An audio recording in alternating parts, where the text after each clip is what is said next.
out, follow up lang, nag-reach out na po ba kayo dun kay Coach Tab to have him explain kung ano yung wisdom ng kanyang coaching style? In the previous podcast, Chair, may Ateneo basketball player na rin na nag-intimate ng ganitong sa baler, na ganitong training, and the description by him was it was a deadly training by the same coach.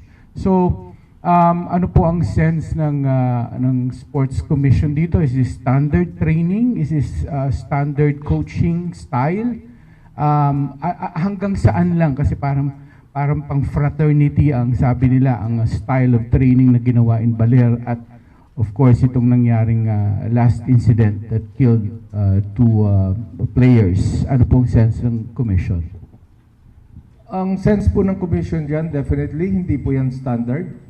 Definitely wala po yan sa policy ng Philippine Sports Commission, and I'm sure wala sa policy yan ng UAAP, wala yan sa policy ng Palarong Pambansa, wala po sa policy yan ng kahit sinong NSA. That is maybe the philosophy of a program that is in place.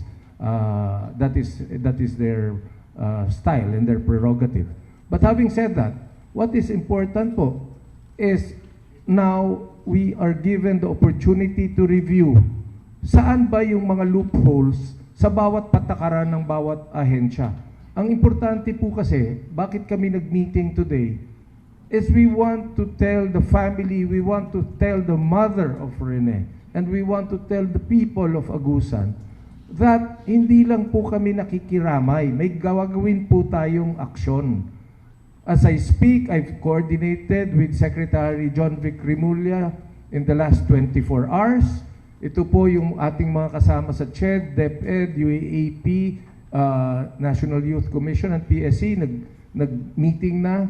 Meron po kaming pinag-usapan kanina that we will make ourselves available in the next 72 hours para lang siguraduhin na kung kailangan kaming panayam sa ibang ahensya ng gobyerno, nandito kami.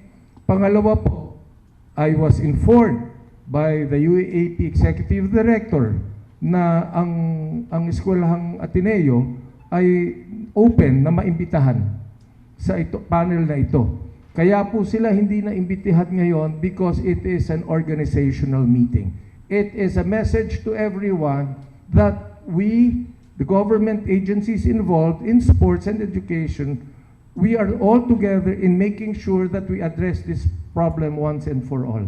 So in the soonest possible time, after they go through the different inquiries from the other government institutions, this panel will definitely invite the Ateneo de Manila for their side of the story. And alam ko po na si Chairman Shirley Agrupis ng CHED na nagsabi lang na anniversary nila ngayon, that's why she sent 4 representatives from the Commission on Higher Education. They already had the meeting with Ateneo yesterday, and that the process is ongoing. Hindi po binabaliwala ng mga taga-gobyerno ang problemang ito, at meron pong makakausap ang mother ni Rene in solving this problem. Yan lang po ang masasabi namin. May nag-reach out, follow up lang, nag-reach out na po ba kayo dun kay Coach Tab to have him explain kung ano yung wisdom ng kanyang coaching style? May nag-reach out na, nakausap nyo na ho ba siya to explain yung kanyang coaching style? On the part of the UAAP, Yes. you mean? Kasi just like any, of course, this is a very tragic incident, no? But first, unang-una, the Ateneo requested for privacy and space, no? That's very important. But of course, something tragic happened. But I don't think it's prudent right now to rush. And besides, may initially, ang first line na namin is really through the representatives, no?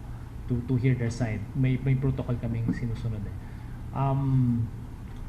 Pag hindi masaid, then that's the time we take action. But for now, because of the sensitivity of the issue, the requested space, ito muna kung saan kami nakalugar internally UAP, ano ba ang pwede nating gawin, organizational muna kung if possible, and again aligning with the with the PSC, with their efforts and all our resources and our collective minds, hopefully we can have a just solution to this tragic, very tragic incident. Do you have the power to preventively suspend him pending investigation?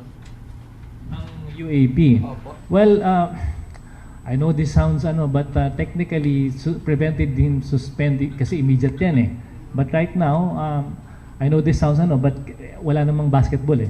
So there's nothing to suspend initially, no?